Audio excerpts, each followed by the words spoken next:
سلام، به چهارمین اپیزود از برنامه من کافی خوش اومدید. من علی هوریان هستم و امروز با موضوع جذاب باورها ریشه نتایج همه ما در خدمتتون هستیم و میخوایم این باورها رو عمیق‌تر درک کنیم. باورهایی که از کودکی درون ما شکل گرفتن و یا از محیط بیرون مثل خانواده و یا محیط کار به ما منتقل شدن و باعث شدن مثل یک لنزی باشن این باورها که ما دنیای بیرونیمون رو از پشت اون ببینیم.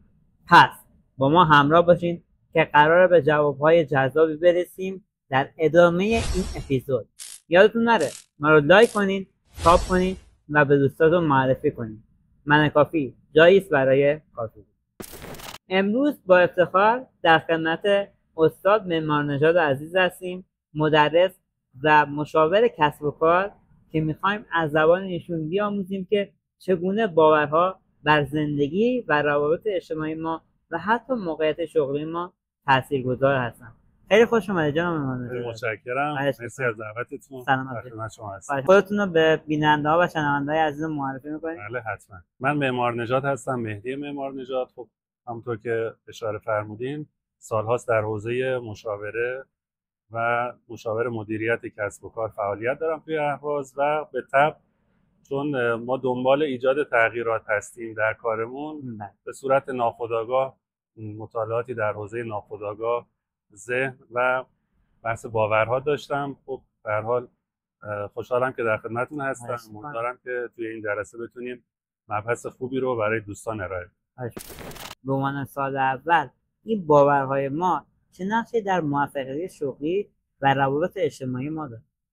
بله، عرض به خدمتتون که ببینید باورها اگر بگیم چه نقشی داره شاید یه مقدار کوچیک نگاه کردیم. کاملا نقش داره، یعنی در تمام ابعاد زندگی فردی ما، شغلی ما نقش دارن. اصطلاحاً ما چیزی نیستیم جز باورهام.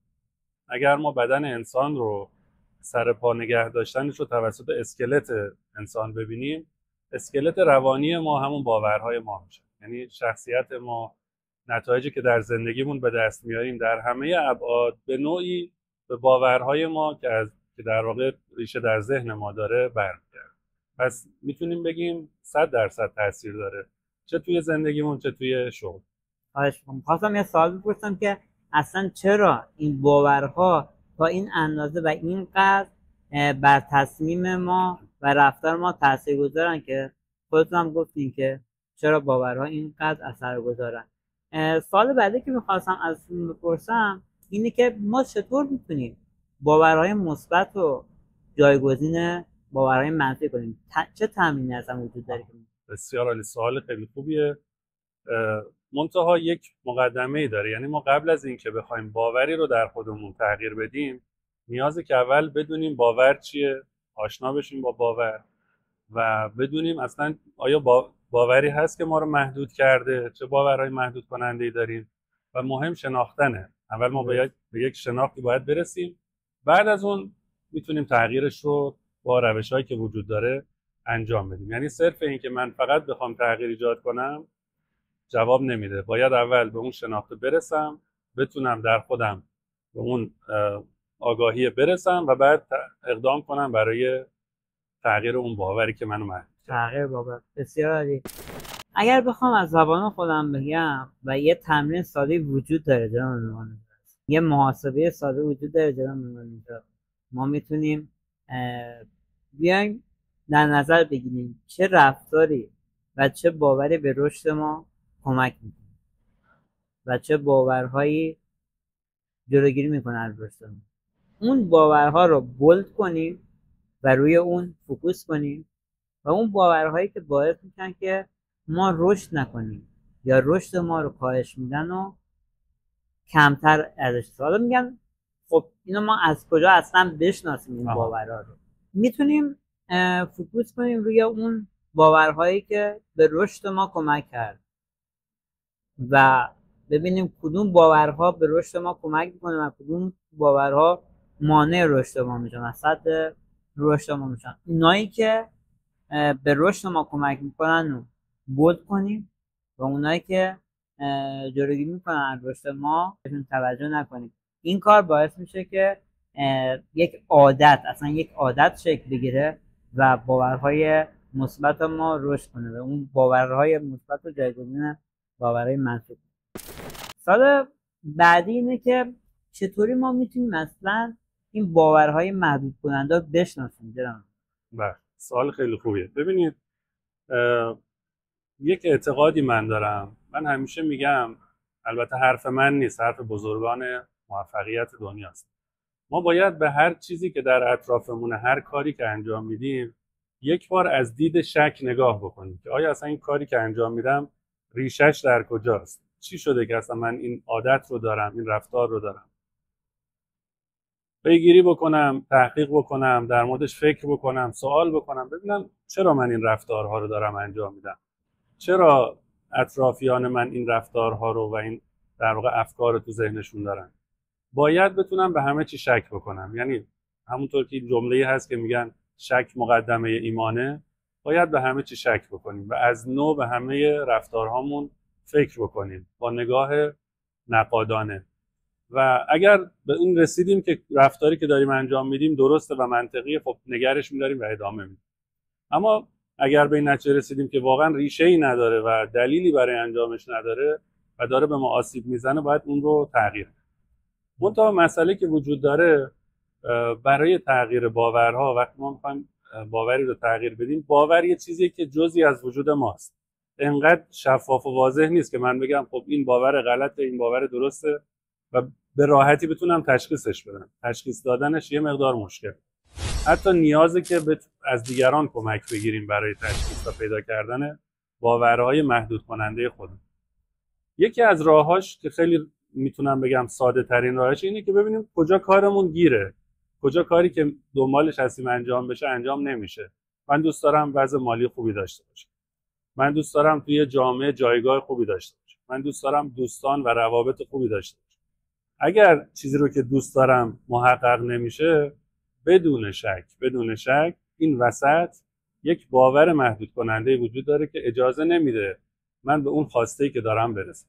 اینجاست که من متوجه میشم که اینجا یه مانعی وجود داره که همون باور محدود کننده است.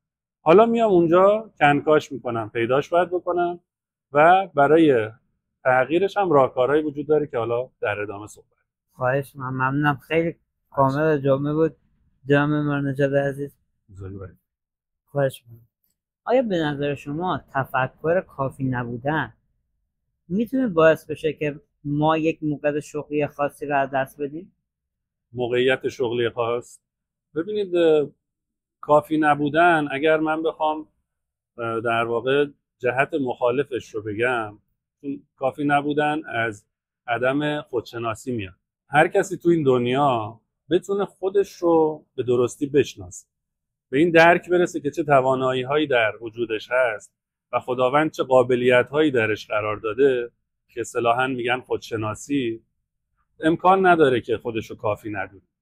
پس میتونم بگم نقطه مخالف کافی ندونستن عدم خودشناسیه. این من اگر خودم رو بشناسم، خودم رو کافی هم خواهم دونست. اگر ما از خودمون شناخت داشته باشیم و روی خودشناسی خودمون رو تمرکز کنیم، میتونیم باورهای محدود کننده خودمون هم بشناسیم. بله، قطعا کسی که به خودشناسی خوبی رسیده باشه، چون ما خب 100% نداریم، هیچ چیزی 100% نیست، به نسبت روی خودشناسی خودش کار بکنه، متوجه میشه که چه چیزهایی مانع رشدش دارن میشن، چون خودش رو کافی میدونه و کسی که خودش رو کافی میدونه سرعت رشدش بیشتر میشه. منتها چون باورها از جنس افکار و ذهنیت هستن و از گذشته در ما شکل گرفتن، از دوران کودکی و حتی نوزادی در ما شکل گرفتن، تغییرشون به صورت ارادی اتفاق نمیفته، در بخش ناخودآگاه ذهن ما نشسته. بخوایم تغییرشون بدیم، باید یک سری روش‌ها و راهکارها استفاده کنیم. حالا علومی هستن مثلا NLP، مثل خود روانشناسی، راهکارهایی رو ارائه میدن برای اینکه ما بتونیم باورهامون رو تغییر بدیم. منتها من بخوام خیلی خلاصه در مورد تغییر باورها صحبت کنم، فرض کنیم یک نفر اعتقاد داره که ثروت چیز خوبی نیست و این از خانواده بهش منتقل شده، از فیلم‌های سینمایی و تلویزیون خودمون منتقل شده که ثروت چیز خوبی نیست. خب اگر این باور در بخش ناخودآگاه ذهن فردی نشسته باشه، برای اینکه بتونه تغییرش بده، چون سالها طول کشیده که این باور در واقع نشسته توی ذهن یک فرد، یک مقدار دوباره زمان هم میبره و باید اقداماتی خلاف اون باور انجام بده فرد که بتونه به مرور اون باور رو تغییر بده. مثل چی؟ مثل اینکه اگر کسی اعتقاد داره ثروت چیز خوبی نیست، باید سرچ کنه ببینه آیا افرادی که ثروتمندن آدم‌های بدی هستن همشون، یعنی حتی یک نفر هم وجود نداره که ثروتمند باشه و آدم خوبی باشه و خیرش به این دنیا رسیده باشه. سرچ کردن، تحقیق کردن و دیدن این افراد کمک میکنه که اون باور یواش یواش ترک بخوره، یواش یواش به سمت تغییر حرکت بکنه و هر چقدر نشانه های بیشتری از خلاف اون باور محدود کننده رو پیدا بکنیم، میتونیم این تغییر رو سریعتر در خودمون ایجاد. درسته. حالا من باورها رو یه اسم دیگه هم بهش میدم. من بهش میگم این باورها مثل یک قانون نانوشته است، چون از قدیم از کودکی همونطور که اول اپیزود گفتم در ما شکل میگیرن این قانونهای نانوشته. ما به صورت ناخودآگاه از این قانونها پیروی میکنیم و این قانونها رو باش پیش میریم. پس یه جوری هک شدم، این باورها یه جوری هک شدن، من به طور ناخودآگاه میرم سمتش، چه بخوام چه نخوام، چه خوشم بیاد چه خوشم نیاد.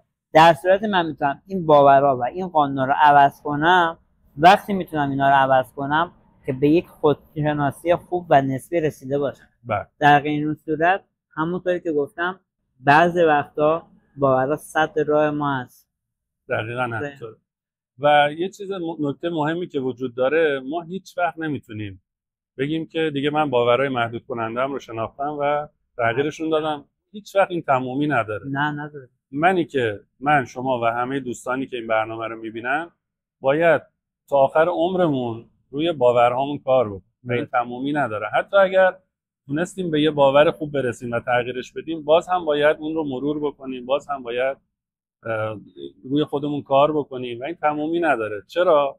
به خاطر اینکه توی جامعه افرادی که بیشتر باورهای منفی دارن تعدادشون بیشتر از افرادیه که معمولا باورهای مثبت دارن و این مثل نقاط تیره‌ای روی باورهای ما رو میپوشونه، ارتباطی که با اونها داریم توی جامعه. توی جمعی که میریم شاید خیلی ها نکات منفی رو میبینن، صحبتایی میکنن که ریشه در باورهای منفیشون داره و ما ناخودآگاه تحت تاثیر قرار میگیریم. به خاطر همین باید هی برای خودمون مرور بکنیم و اینو تازه سازی بکنیم، رفرش بکنیم در خودمون که همیشه در سطح خوبی از باورها بمونیم. درسته. این باورها بعضی وقتا صد راه ما هستن برای موفقیت، بعضی وقتا هم به ما کمک میکنن و اینا از کودکی هم در ما شکل میگیرن و یا یک جنبه بیرونی دارن که از محیط بیرون مثل دوستان، آشنایان و خانواده به ما منتقل میشن. انسان یک موجود اجتماعیه. خیلی جالبه، میدونید ما این باورها از دوستان میگیریم.